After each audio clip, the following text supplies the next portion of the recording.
It's time to go around the entire NFL and dip into some gridiron gravy. Dip it and sip it. Now, I told you I wanted you guys to put together your own lists. I have backup lists from the NFL and Fox if you want to go with them. But power ranking the NFL playoff power rankings. Have you guys put together a list? Did you almost forget any teams along the way? Kevin, I do have a list. And yes, when do you want me to tell you which team I forgot? Tell everybody right now, because we already know the team that you forgot. It's the team that everybody forgets. I got to number 10 before I realized that I forgot to put the Seattle Seahawks on this list. That is because so nobody ridiculous. Cares about this team. Here's my list for anybody that wants to see it. It's very different than the chart. But I got to number 10 and went, son of a bee. I got to put the Seahawks on here somewhere. So I had to do a new list. All right, it would have been worse if you were like, all right, Seahawks 11. Like, that feels that would have been worse. You know what's kind of crazy is that it did shuffle things. I then left one team at the next spot and moved the team that I had at that spot down 2 spots. So, like, it changed everything for me. All right. Once I realized they still played football. Who are your worst 2 teams in the power rankings? Steelers and Chargers. Ooh, what's your order there? Steelers 14. Steelers 14, Chargers 13. All right, Alec, who are your worst 2 teams in the playoffs? My worst 2 teams, number 13 is going to be the Steelers, and my dead last team is the Panthers. Ah, so Corey Majors. All right, give me 12 through 10. All right, number 12. This is on the new list because I didn't get to 12. Gotcha. The Panthers. Okay, so you got them ahead a couple of AFC teams. I'm kind of rooting for them more. And this also, man, I'm not trying to predict anything. Don't go make any bets based on my list. Right. This is my heart, all right? You know how I deal with my heart? Hey. My heart on my sleeve. Stop it. If you're going to make a bet Panthers versus the Steelers to be the Super Bowl matchup, because the odds on that are 1,443 to 1. I'm not saying it's going to happen. So if I bet $10, then you'll win 14,430. 14, okay. 14, I added a 0. That's too many zeros. How many numbers did you want me to go up? 12 through 10. All right. Number 11, the Packers. Okay. I'm not high on them, and without Mike, I have concerns. Feels like they have fallen a lot in people's eyes. Yeah.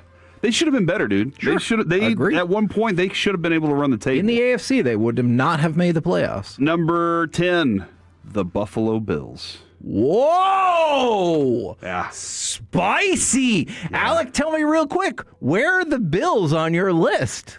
They are number 7 on my list. Man, all right. The Eagles are not number 1 on my list for anybody that's about to go send that crap out there. We'll see how it plays out. Alec, will you give me 12 through 10? 12 through 10, starting at 12, 49ers at number 12. Oh. The Packers at 11. And the Chargers at 10. Okay. Will you give me 9 through 6, please, 9. Mr. Mages? We'll go 6, 9. Or actually 9 to 6.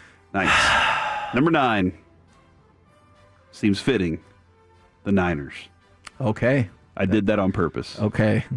Does that make you mad? So maybe. No, what makes me mad is you tried to make the heart on your sleeve joke and the 6 and the 9 joke in the same segment. It's too much! All right. Niners.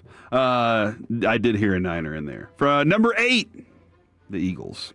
Okay. Number 7, the Texans. Ooh. And then number 6 is the Seahawks. They made it on there. From the 601, the Bears better be at the top of this list. And from the 425, I did not forget about the Seahawks. Go Seahawks. All right. Alec, can you give me number 9 through number 6? Number 9. The Chicago Bears come in at number 9 because they're still the Bears, and I can't trust them as far as I can throw them. Right. Number 8, the Philadelphia Eagles. Number 7, the Bills, as we mentioned. Yep. And then number 6, the Houston Texans. I kind of want to move the Texans up a little bit. Yeah. I just don't know if I trust their offense. Their defense is fantastic. So as you guys are both going into the top 5, I got to say, I think the number one team I'm intrigued to see where they land is, I'm just really interested what y'all go with the Rams. You want me to just tell you that then? No, tell me 5 through 1. But you said you're most interested in the Rams, so I don't want to just give you that. Got to make them wait. What if they were 5? Well, then, they'll wait till Alec. Jaguars at number 5. Oh! Or as somebody likes me to say, the Jaguars. The Bears are number 4 for me. Ooh, big discrepancy there. Yeah, I like the Bears a lot. I think that they have some problems still, but I think that this is fun. They're a fun team, man. I like Ben Johnson. Number 3 is the Rams. Okay. We're leaving 2 AFC teams at the top. Okay. What is that order? The Patriots, 8-0 on the road, Ooh. are number 2 with a very weak schedule. I learned yesterday. I should have actually put them at 14 on this list based on what Kevin told us yesterday. That feels too low. And number 1, 8-1 at home, and they'll have home throughout the Denver Broncos. Interesting. I do not believe that is what the top of Alex's list is going to look like, but let's find out. Now, there is a similarity, though. Oh. Number 5 is the Jacksonville Jaguars. Okay. I was tempted to put them at 4. I really was. I really like what Liam Cohen is doing.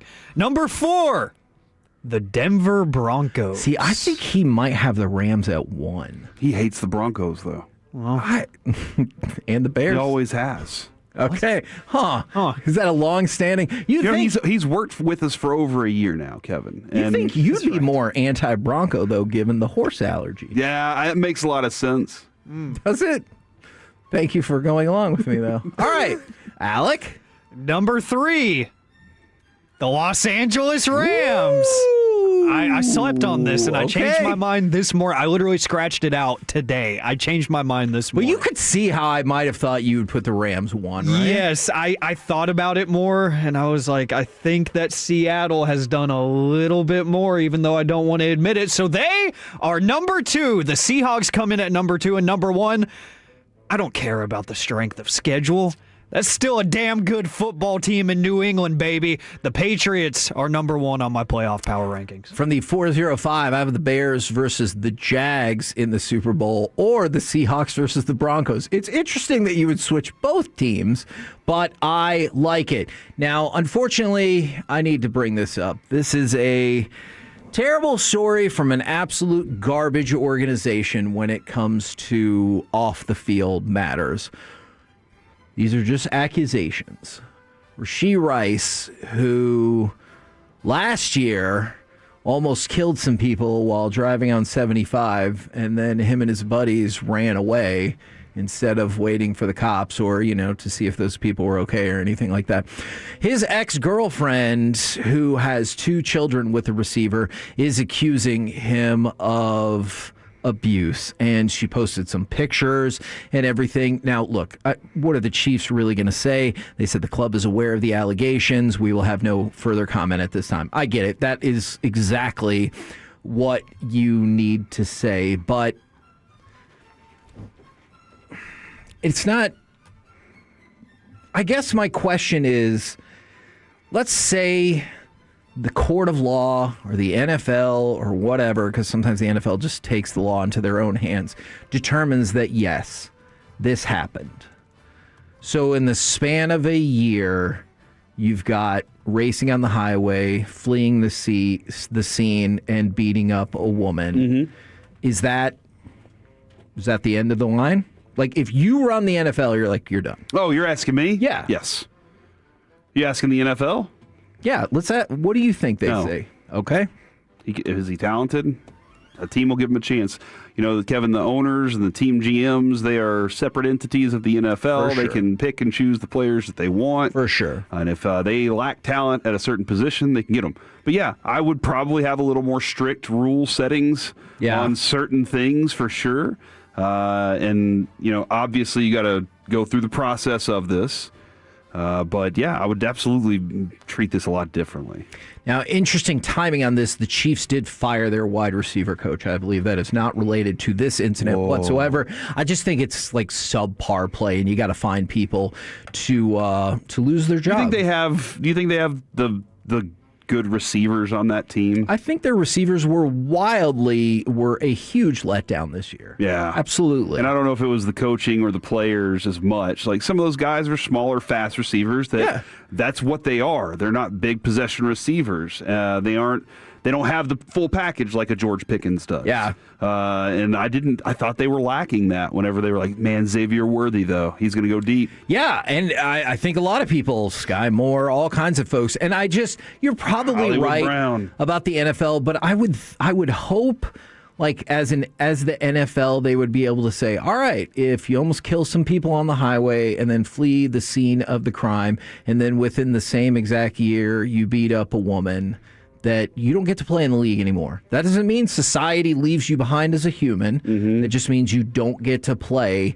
in the NFL and make millions of dollars anymore. But that's a big if. We will see how it plays out from here. A couple more really quick things. Roma Dunze said he expects to play on Saturday. Big The news. Saints have committed to Tyler Shuck as their quarterback in 2026. That makes sense. And always a bad sign, but Todd Bowles and the Buccaneers announced that he would be returning as head coach. It's always not a great time when you have to announce that, but given the news of the day with Mike McDaniel getting fired, perhaps that announcement was necessary. Absolutely true.